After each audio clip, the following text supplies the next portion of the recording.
తాకట్లో ఉన్న మీ బంగారాన్ని విడిపించి ఆ రోజు ఆన్లైన్ రేటుకి కొంటాం. Sharma gold company. నమస్కారం, సుమన్ టీవీకి స్వాగతం. నేను మానస. ముందుగా అందరికీ కూడా రాఖీ పండుగ శుభాకాంక్షలు. మరి ఈ రాఖీ పండుగ సందర్భంగా మనతో పాటు ఉన్నారు శ్రీమతి జయప్రద గారు. ఈ పండుగ విశిష్టత గురించి వారిని అడిగి తెలుసుకుందాం. అమ్మా నమస్కారం. నమస్తే అమ్మా, మీకు అందరికీ రాఖీ పౌర్ణమి శుభాకాంక్షలు. అమ్మ, ఇప్పుడు రాఖీ పౌర్ణమి వచ్చేసింది. ఈ శ్రావణ మాసంలో మరొక అద్భుతమైనటువంటి పండుగ, అక్కా చెల్లెళ్ళు అన్న తమ్ముళ్ళు చేసుకునేటువంటి ఈ పండుగ విశిష్టత గురించి, అలాగే ఈ మధ్య కాలంలో చాలా మందికి ఆఫీస్ ఉండడం వల్ల లేదంటే వేరే వేరే ప్లేసెస్లో ఉండడం వల్ల వాళ్ళు ఏం చేస్తున్నారు, అక్కా చెల్లెళ్ళు చక్కగా పోస్ట్లో పంపించేస్తూ ఉన్నారు. రాఖీ కట్టడం అనేది తగ్గిపోతూ ఉంది. ఆ రాఖీని పోస్ట్లో పంపించడం, వాళ్ళు అక్కడ రాఖీ తీసుకొని కట్టుకోవడం లాంటివి జరుగుతుంది. ఇది కరెక్టేనా? ఇలా చేయొచ్చా? నిజానికి రాఖీ పౌర్ణమి ఎలా చేసుకోవాలి? తప్పకుండా నాన్న, రక్షాబంధన అంటారు దీన్ని. రక్షాబంధన అంటే నిన్ను నేను రక్షిస్తూ ఉంటాను అని చెప్పి అన్నకి చెల్లెళ్ళకి ఉండే బంధం అనమాట ఇది. అంటే అన్న చెల్లి కానీ అక్క తమ్ముళ్ళు కానీ పూర్వం ఏంటంటే భార్య భర్తలు కానీ ఈ బంధం ఉండేది. రాజుగారు వేటకు వెళ్తుంటే మహారాణి పూజ చేసి అమ్మవారి దగ్గర రక్ష పూజ చేసి, ఏమండి ఈ రక్ష నేను కడుతున్నాను, ఎట్టి పరిస్థితుల్లోని మీకు ఒక కుటుంబం ఉందని మర్చిపోకండి అని చెప్పి ఆవిడ కట్టి పంపించేది రక్ష. ఎందుకంటే రాజు వేటకు వెళ్ళినప్పుడు తను చేసే పనుల్లో సైన్యాన్ని కాపాడుకునే ప్రాసెస్లో ఈయన ప్రాణం కూడా వదిలేసే అవకాశం ఉండేది అనమాట. అప్పుడు ఏంటంటే ఈ మా రక్షణ చూసి ఆయన వెంటనే నాకు ఒక కుటుంబం ఉంది, ఆ కుటుంబానికి నేను కంపల్సరీగా అవసరము, నేను ఖచ్చితంగా వీళ్ళకి లొంగకూడదు అనే ధైర్యంతో ఇంకొంచెం వాళ్ళతో పోరాడుతారు అని చెప్పేసి ఈ రక్షాబంధన అనేది అప్పుడు కాలం నుంచి ఉంది. ఎందుకంటే ఇంద్రుడు ఇంద్రాణి కట్టింది, ఇంద్రుడు యుద్ధానికి వెళ్ళినప్పుడు కూడా అని చెప్పేసి అని ఇంద్రుడు భార్య ఇంద్రాణి అంటే ఆవిడ కూడా కట్టింది అని చెప్పేసి. ఈ రక్షాబంధన అనేది ఏంటంటే రక్షిస్తూ ఉంటుంది, ఎల్లవేళలా ఆ రక్ష కనిపిస్తూ ఉండాలి వాళ్ళకి అనేసి. అది కాస్త కాలాంతరము ఏమైందంటే సంతోషమాత గణపతికి కట్టిందని చెప్పి అంటారు, తర్వాత వాసవి మాత శ్రీపాద వల్లభులు కట్టింది అని చెప్పి అని చెప్తూ ఉంటారు. సో ఎవరికి వాళ్ళు అన్నా చెల్లెలుగా వీళ్ళు కట్టుకుంటూ వస్తున్నారు. నేను నిన్ను రక్షిస్తాను, నేను కాపాడుతాను, ఇది బాగానే ఉంది. కానీ ఇప్పుడున్న సమాజంలో, ఇప్పుడున్న కాలంలో మనం ఇప్పుడు గురించి మాట్లాడుకుంటే, ఒక రాఖీ రోజే అన్నయ్య, ఒక రాఖీ రోజే చెల్లెల, ఒక రాఖీ రోజే అక్క, రాఖీ రోజే తమ్ముడా. కమర్షియల్గా మనుషులు మారిపోయినప్పుడు చేద్దామంటే వాళ్ళు కమర్షియల్గా ఇవాళ రాఖీ కడితే ఏమొస్తుంది అని ఆలోచించకూడదు అండి. అలాగే రాఖీ కడుతుంది, దీనికి వస్తుంది అమ్మ, దీనికి ఇవన్నీ ఇవ్వాలని చెప్పేసి. ఇది ఎందుకు సాంప్రదాయం పెట్టారంటే నాన్న, పూర్వము పుట్టింటికి ఆడపిల్ల ఇంటికి వస్తే ఆడపిల్లని ఒడి నింపి పంపించాలి. ఎప్పుడైతే ఆడపిల్ల నిండుగా ఆనందంగా ఇంట్లోంచి వెళ్తుందో ఆ ఇంట్లో లక్ష్మీదేవి ఉంటుందంట. సో ఆడపిల్ల కంటిలో నీళ్ళు రాకూడదు. సో ఏదో ఒక్క రోజైనా అమ్మాయి ఇంటికి రావాలి అని చెప్పి ఈ రాఖీ పౌర్ణమిని అందరూ ఇంకా ఇంకా ముందుకు తీసుకెళ్తూ వెళ్తున్నారు ఏంటి. ఈ రాఖీ పౌర్ణమి రోజు విశేషంగా చేసుకోండి అంటే, ఒకరోజు ఇంటికి ఆడపిల్ల వస్తే దాని సంతోషం, నాకు ఇష్టమైనవన్నీ వండి పెట్టి దాంతో కాస్త కబుర్లు చెప్పి ఆనందంగా పంపిస్తే, ఎప్పుడు తలుచుకున్నా మా అన్నయ్య నాకున్నాడు కొండంత అండ, మా తమ్ముడు నాకున్నాడు నాకు కొండంత అండ అని అనుకోవడానికి. అలాగే అన్నయ్య తమ్ముడు ఇంటికి వస్తే మా అన్నయ్య వస్తాడని చెప్పి వీళ్ళు అన్ని రకాల వంటలు చేసి పెట్టడం. తమ్ముడు అక్క దగ్గరికి వెళ్ళి కట్టించుకోవాలి, అన్నయ్య దగ్గరికి చెల్లెళ్ళు కట్టాలి. సో ఈ సాంప్రదాయం అనేసి అందరూ వాళ్ళ ఇంటికి వెళ్ళడం, లేదా పోస్ట్లో పంపించడం, ఇవి కరెక్ట్ కాదు. ఒకరోజు వాళ్ళ కోసం టైం స్పెండ్ చేయాలి. చేయగలిగితేనే రాఖీ పౌర్ణమి చేసుకోండి. ఏదో రాఖీ పంపించేస్తాం పోస్ట్లో అని, నాకు నీ మీద నమ్మకం అంటే నువ్వు గుర్తుపెట్టుకుని నేను నిన్ను అందుకే పంపించాను రాఖీ అని చెప్తుంటా, తప్పేం లేదు. సరే నిజంగా బిజీ ఉంటే అది వేరే విషయం, చేయొచ్చు. కానీ బిజీ ఉన్నా లేకపోతే లోకల్లో కొన్నా ఇక్కడి నుంచి అక్కడ రాలేం కదా అని చెప్పేసి అన్ని కట్టేయడం అనేది కరెక్ట్ కాదు.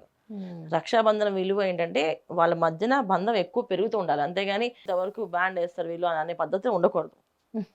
ఈ పద్ధతిలో ధోరణిలో అసలు చేసుకోకూడదు అండి. తర్వాత కట్టేవి రాఖీలు కట్టే రక్షాబంధన అంటే గుళ్ళో పూజ చేసి అది తెచ్చి కట్టాలి.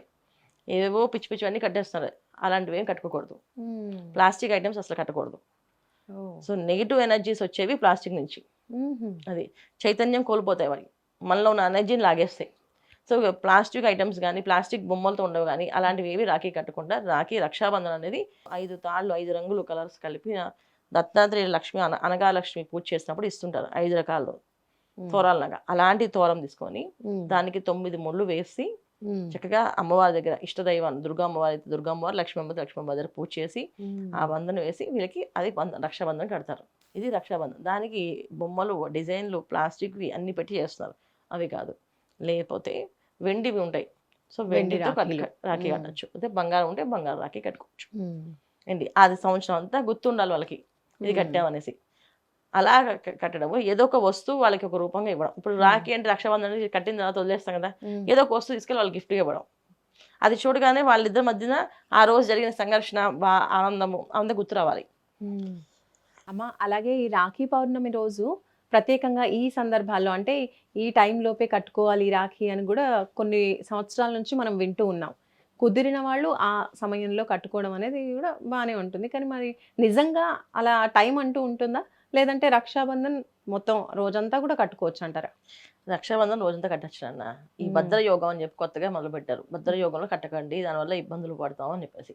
ఈ యోగాలు ఏమీ ఉండవు. ఎందుకంటే మనం పూజ చేస్తాం కదా, రక్షాబంధన్ ఇది రక్షించమనేది అమ్మవారిని కట్టి వేడుకొని పూజ చేస్తాం. ఎవరి సౌలభ్యం ప్రకారంగా వాళ్ళు కట్టుకోవచ్చు శుభ్రంగా. ఏంటి దీనికి ఈ ముహూర్తంలోనే కట్టాలంటే ఆయన ముహూర్తం దాటిపోతే వాళ్ళ మనసంతా సంఖ్య, రోజంతా బాధ, ఈ టైంకి వచ్చి కట్టలేదే అని చెప్పేసి. ఇప్పుడు ఇంటికి వచ్చిన ఆడపిల్ల సరదాగా వచ్చిన ఆడపిల్లని ఏంటి నువ్వు ఈ టైంకి కట్టాలంట, ఈ టైం దాటి కట్టావంట, నువ్వు కడితే నాకు మంచిది కాదంట అని చెప్పారు అని చెప్తే ఆ పిల్ల ఎంత బాధపడుతుంది. ఆ అమ్మాయికి ఇప్పుడు ఒక ఇంట్లోంచి ఒక అమ్మాయి ఇంట్లోంచి బయట రావాలంటే ఎన్ని పనులు చేసుకోవాలి, వంట వార్పులు చేసుకోవాలి, అన్ని వడ్డించుకుని చేసుకొని పుట్టింటికి రావాలి కదా. ఇంత చేసుకుని హడావుడిలో అది ఈ టైం ఆ టైం అని చెప్తే ఇప్పుడు మనసుకి ఒక సంఖ్య కట్టలేపనని ఒకవేళ ఆ అమ్మాయి బాధపడవచ్చు. ఏంటి ఇంటికి వచ్చిన అమ్మాయిని సంతోషంగా గడిపి అదేదో కాస్త పసుపు కుంకాలు తాంబూలం ఇచ్చి పంపించాడు మానేసి మనం ఇన్ని ఆలోచిస్తావా? అదేదో తాంబూలం కోసం వచ్చినట్టుగా నువ్వు లేట్గా వచ్చావు, నాకు ఏదో రాఖీ కట్టాలని కట్టావు, నామకే వస్తే కట్టినట్టు కట్టావు అనే బాధ ఒకటి మాటలు అంటారు పిల్లలు. ఇలా ఒకటి మాట పెరుగుతుంది. అందుకని ఇలాంటి యోగాలు భద్ర యోగాలు ఏం లేదు. రాఖీ పౌర్ణమి అంటే ఆ రోజు పౌర్ణమి తిథి ఉంది కనుక సూర్యోదయానికి సాయంత్రం వరకు పౌర్ణమి గడియలు ఉంటాయి కనుక శుభ్రంగా కట్టచ్చు, ఇబ్బంది లేదు. ఎవరి సౌలభ్యం ప్రకారంగా వాళ్ళు వెళ్ళి శుభ్రంగా పూజ చేసుకొని కట్టడమే. మంచిగా కట్టి ఆ రోజు సంతోషకరమైన మాటలు మాట్లాడాలి. ఏది ఇస్తే అది ప్రశాంతంగా తీసుకురావాలి. అంతేగాని ఇప్పుడు వీళ్ళు వాళ్ళకి ఇచ్చేది ఏదో బంగారం ఇవ్వట్లేదు, మాణిక్యాలు ఇవ్వట్లేదు. పెడితే మా అయితే చీర పెడతాం అమ్మకి, అంతే కదా. సో ఆడపిల్లలకి చీర పెడతారు. ఈ చీర పెట్టే విషయంలో ఎందుకు పెట్టుకుంటే వాళ్ళు ఇది మా పుట్టింటి వాళ్ళు పెట్టారు అని చెప్పేసి ఎంతో ఆనందంగా కట్టుకుంటుంది. ఆ ఆనందంగా కట్టుకునే ఆనందం ఏదైతే ఉందో వీళ్ళకి ఇంట్లో ఆనందం తాండవాలు జరిగే అవకాశాలు ఎక్కువగా ఉంటాయి. అందుకని ఇంటికి ఆడపిల్ల వస్తే ఖచ్చితంగా పసుపు కుంకాలు పెట్టి పంపించాను అంటారు. పసుపు కుంకాలు అంటే వస్త్రంతో సమానంతో కలిపి, అంటే పసుపు కుంకుమ ఒకటే కాదు, వస్త్రాలతో కలిపితేనే అది పసుపు కుంకాలు. వస్త్ర తాంబూలం అంటారు దాన్ని. సో వస్త్ర తాంబూలం అని పూర్వం చెప్పేవారు కాదు, తాంబూలం ఇచ్చి పంపించండి అంటే. తాంబూలం అంటేనే గాజులు, బొట్టు, కాటిక, పువ్వులు, పళ్ళు, తమలపాకులు, ఒక్క, చీర, జాకెట్ అన్ని ఇచ్చి పంపించారు తాంబూలం అంటే. ఇప్పుడు తాంబూలం అంటే మార్చేశారు. అవును, అది అలా కాదు. తాంబూలం అంటే ఇవి అన్ని కలిపి అది లేని వాళ్ళు ఇంకా జాకెట్ బట్టని ఇచ్చి పంపిస్తారు. ఆడపిల్లని ఉట్టి చేతులతో పంపించకూడదు, ఖచ్చితంగా పంపించకూడదు. అది అమ్మ. మరి రక్షాబంధన్ ఓన్లీ అక్క తమ్ముడు లేదంటే చెల్లి అన్న అలా కట్టుకోవచ్చా, లేదంటే అక్క చెల్లెళ్ళు కూడా కట్టుకోవచ్చా? ఇది కట్టుకోవడం విధానం ఏంటంటే మన మధ్యన అనుబంధాలు పెంచుకోవడానికి కోసం. ఇప్పుడు రక్త సంబంధం కదమ్మా, రక్త సంబంధం అనేది ఎప్పుడు కొన్నా వదులుకోలేము. అది ఎప్పుడు అనుబంధం పెంచుకుంటూ ఉండడానికి ఇలా కట్టుకుంటే మా అక్క ఇది కట్టింది నిన్న రాఖీ అని చెప్పేసి, అది ఆనందం కట్టుకుంటుంది అంటే కాదు, నీకు నాకు నువ్వు కూడా ఇంపార్టెంట్ కట్టింది అని చెప్పి కట్టింది అని చెప్పేసి అని సరదాగా నవ్వుకుని మాట్లాడుకుంటుంది. ఆ ఆనందం కోసం కట్టుకోమని చెప్తారు. ఇది భార్య భర్తలు కూడా కట్టుకుంటారు. రక్షాబంధన అందరూ ఎవరికైనా కట్టుకుంటారు. ఇప్పుడు మన సొంత చెల్లెలు లేరు, సొంత అన్నదమ్ములు లేరు, సొంత అక్కలు లేరు అనుకోండి, అద్దె తెచ్చుకుని మరి కట్టుకుంటారు. ఎందుకంటే ఉండాలి, ఒకరు అలా ఉండాలి వీళ్ళకి, మాకంటూ రక్షణ ఉండాలని చెప్పి వీళ్ళు. అలాగే మనకంటూ ఒక తోబుట్టు ఉండాలి. ఇప్పుడు ఇంట్లో తోబుట్టు లేని ఇల్లు అసలు దరిద్రం అంట. ఇల్లు అసలు వాళ్ళకి ఆడపిల్లలు లేరు అంటే ఇంకా అది దరిద్రం కింద లెక్క. ఎప్పుడు లక్ష్మీ అనుగ్రహం కలుగుతుంది. అందుకని తోబుట్టులు ఉండాలంట. తోబుట్టు లేకపోతే చిన్నమ్మ పిల్లలు పెద్దమ్మ పిల్లలు తెచ్చుకొని నువ్వే ఆడపిల్లలు ఇంటికి అని చెప్పేసి అంటారు. ఇక నువ్వే ఇంటికి ఆడపిల్లలు, నువ్వే ఇంకెవరున్నారు ఇంట్లో, మా ముగ్గురు మగపిల్లలే, నీకే మొత్తం ఆస్తి, నీకున్న వాటా, వాళ్ళ ముగ్గురు దాంట్లో నీకున్న ఒక వాటా ఉంది అని చెప్పి ఇలా పూర్వం అనేవాళ్ళు. ఇప్పుడు అసలు ఆ ప్రేమలు లేవు, ఆ అనుబంధాలు లేవు, ఎవరికి వాళ్ళే ఏమన్నా తీరే అన్నట్టు ఉంది. ఏదో ఒక రాఖీ పౌర్ణం ఒకటే అయినా చేసుకుంటారు కనీసం, అది కూడా రేపు కాలాంతరంలో ఏమైపోతుందో తెలియదు. ఇది జరుగుతుంది. ఇప్పటికీ ఆల్మోస్ట్ రాఖీ పౌర్ణం అనేది కొరియర్లో అయిపోయింది. వాళ్ళు అక్కడ నాకు కుదరలేదని చెప్పేసి ఒక్కరోజు చెల్లెల కోసం రాలేదు, ఒక రోజు అన్నయ్య కోసం వెళ్ళలేకపోతున్నారు. అలాంటి పరిస్థితి వచ్చాం మనం. అది ఇంకా అనుబంధాలు పెంచుకుంటూ వెళ్ళాలి అంటే ఇలాంటి కార్యక్రమాలు, వేడుకలు చేసుకోవాలి నాన్న. ఎప్పుడు కూడా ఇలా చేసుకుంటూ వెళ్తేనే ఆ వేడుకలు అది అలవాటు అవుతుంది, తెలుస్తుంది వాళ్ళకి. ఇది మా జీవితం, ఇది మన అనుబంధం, మన సంస్కారం, మన సంస్కృతి, మన సాంప్రదాయాలు ఇవన్నీ మనవి అని చెప్పి వాళ్ళకి తెలుస్తుంది పిల్లలకి. లేకపోతే వాల్యూస్ తెలియదు కదా వాళ్ళకి. అట్లా. రైట్ అమ్మా, చాలా చక్కగా తెలియజేశారమ్మా, ధన్యవాదాలు. నమస్తే అమ్మా, శ్రీమాత్రే నమః. చూసారు కదండి, ఇది రాఖీ పండుగ యొక్క విశిష్టత. అలాగే మీ అందరికీ కూడా మరొకసారి రాఖీ పండుగ శుభాకాంక్షలు. నమస్కారం.